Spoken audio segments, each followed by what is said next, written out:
भारत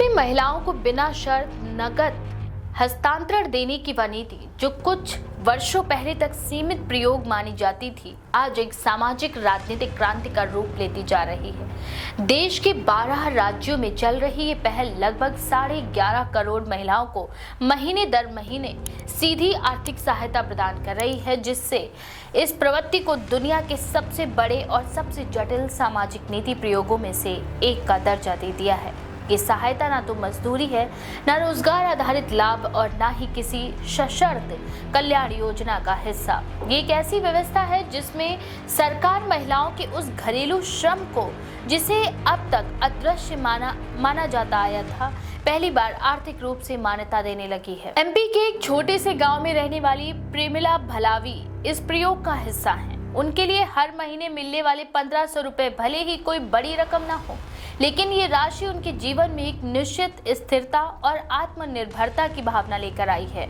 वह इस पैसे को दवाइयों, सब्जियों, बच्चों की फीस और छोटे मोटे घरेलू खर्चों में लगा। उनके पास कोई औपचारिक नौकरी नहीं है, लेकिन खाते में आने वाली ये राशि उन्हें ये भरोसा देती है कि वह जरूरतों के लिए किसी पर निर्भर नहीं है।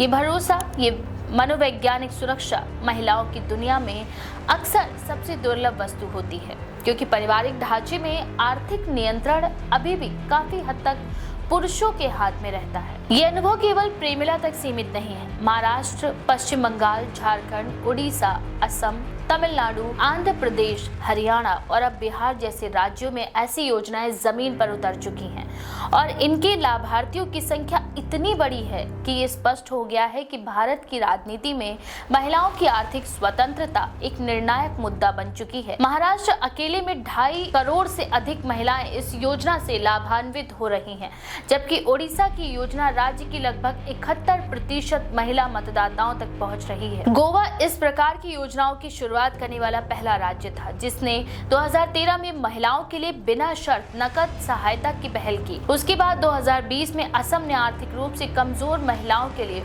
ओरुनोदोई योजना लागू कर इस चलन को आगे बढ़ाया। लेकिन असली विस्फोट महामारी के दौरान और उसके बाद देखने को मिला, जब राज्यों को ये एहसास हुआ कि घरेलू काम में लगी महिलाएं आर्थिक स्थिरता प्राप्त करने में सबसे कमजोर स्थिति में हैं और उन्हें सीधी सहायता न केवल कल्याण के स्तर पर बल्कि राजनीतिक स्तर पर भी एक बड़ा समूह बनाकर उभार सके। भारत में सशर्त नकद हस्तांतरण जैसे स्कूल में उपस्थिति, टीकाकरण आदि का जोर अन्य देशों में अधिक देखा गया है, लेकिन भारत का मॉडल अलग है। यहाँ दिए जाने वाले नकद हस्तांतरण पूरी तरह बिना शर्त, न बच्चों की उपस्थिति बाध्यता, न काम खोजने की और न ही गरीबी रेखा से नीचे होने की बाध्यता। ये विचार इसलिए महत्वपूर्ण है क्योंकि ये पहली बार महिलाओं को परिवार की पारंपरिक भूमिका निभाने भर के लिए आर्थिक रूप से सम्मानित करता है। लंदन स्थित किंग्स कॉलेज की प्रोफेसर प्रभा कोटीश्वरन इस विषय पर शोध का नेतृत्व कर रही हैं। वे कहती हैं कि नकद हस्तांतरण भारतीय राज्यों की कल्याणकारी नीतियों में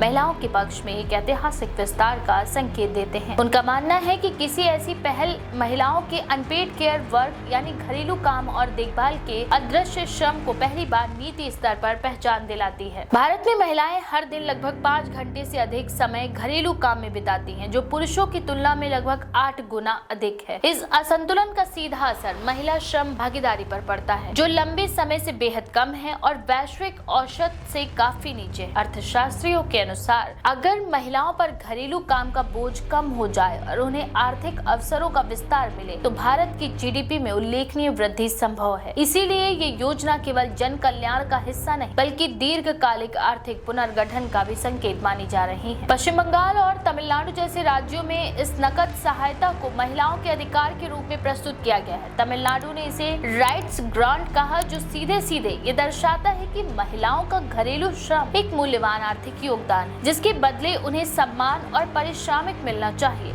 हालांकि अभी भी कई राज्यों में इसकी भाषा सामाजिक कल्याण पर केंद्रित है, लेकिन कई एक्सपर्ट्स मानते हैं कि इसे अधिकार के रूप में पेश करना महिलाओं में काम की महत्ता को समझने की एक गहरी मनोवैज्ञानिक प्रक्रिया शुरू कर सकता है। पिछले 2 वर्षों में भारत के चुनावों में इस नीति ने निर्णायक भूमिका निभाई है। तमिलनाडु में अभिनेता से नेता बने कमल हासन ने 2021 में गृहिणियों को वेतन देने का वादा किया था। भले ही उनकी पार्टी चुनाव न जीत सकी, लेकिन इस विचार ने राजनीतिक विमर्श को नई दिशा दी। इसके बाद 2024 तक ये साफ दिखने लगा कि महिलाओं को नकद हस्तांतरण देने का वादा करने वाली पार्टियों को चुनावों में लाभ मिल रहा है। महाराष्ट्र, झारखंड, आंध्र प्रदेश, उड़ीसा और हरियाणा जैसे राज्यों में महिला मतदाताओं ने इन योजनाओं को बड़े पैमाने पर समर्थन दिया और चुनावी नतीजों पर इसका सीधा असर देखने को मिला। सबसे नाटकीय उदाहरण बिहार रहा, जहां चुनाव से ठीक पहले राज्य सरकार ने 75 लाख महिलाओं के खातों में 10,000 रुपए की राशि ट्रांसफर कर आयोजकों ने इसे चुनावी रिश्वत करार दिया। लेकिन राजनीतिक परिणामों ने दिखाया कि ये कदम मतदाताओं, खासकर महिलाओं के बीच बेहद लोकप्रिय साबित हुआ। महिलाएं पुरुषों की तुलना में अधिक संख्या में वोट डालने बाहर निकली और उनकी बड़ी संख्या ने चुनाव नतीजों को निर्णायक रूप से प्रभावित किया।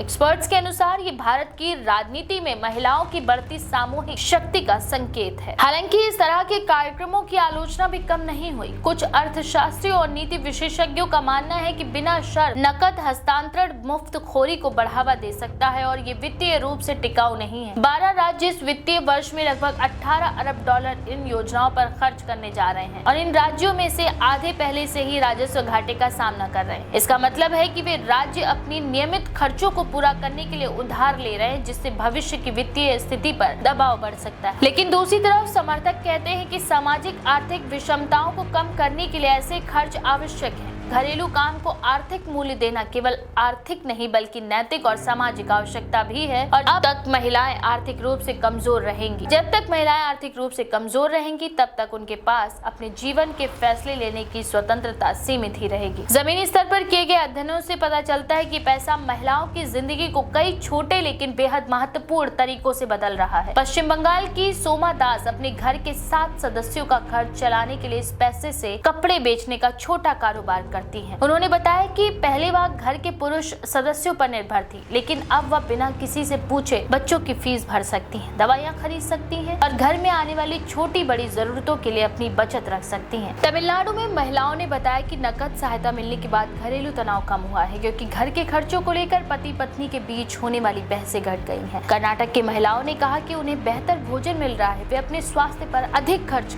पा रही हैं और घर के फैसलों में उनकी भागीदारी बढ़ी है। हालांकि अधिकांश महिलाएं अभी भी इस योजना को अनपेड केयर वर्क की तरह भरपाई के रूप में नहीं समझती, लेकिन वे इसे अपनी आर्थिक स्वतंत्रता का आधार जरूर मानती हैं। असम के अध्ययन में सामने आया है कि महिलाओं ने इस राशि को भोजन, दवाइयों और बच्चों की शिक्षा पर खर्च किया, जिससे न केवल खर्च का बोझ कम हुआ बल्कि महिलाओं को खुद के लिए भी छोटी छोटी खरीदारी करने का मौका मिला। हालांकि ये पैसा उनके घरेलू काम के बोझ को कम नहीं कर पाया, लेकिन इससे उनके निर्णय क्षमता और बातचीत की शक्ति में सुधार आया है। एक्सपर्ट्स मानते हैं कि नकद हस्तांतरण महिलाओं को काम न करने के लिए प्रेरित नहीं करता, जैसा कि कई आलोचकों को डर है कि शोध से पता चला है कि वे इससे महिलाओं की रोजगार की खोज पर कोई नकारात्मक असर नहीं डाल रहे। इसके विपरीत कुछ महिलाओं ने कहा कि ये पैसा उन्हें नौकरी खोजने के दौरान घर का खर्च संभालने में भी मदद देता है, जिससे वे अधिक स्थिरता के साथ काम ढूंढ सकती हैं। भारत में इस नीति को लेकर भविष्य की दिशा में कई सवालों पर निर्भर करेगी। सबसे महत्वपूर्ण कि क्या राज्य सरकारें इस योजनाओं को वित्तीय रूप से लंबे समय तक चलाने में सक्षम होंगी। दूसरा बड़ा मुद्दा ये है कि क्या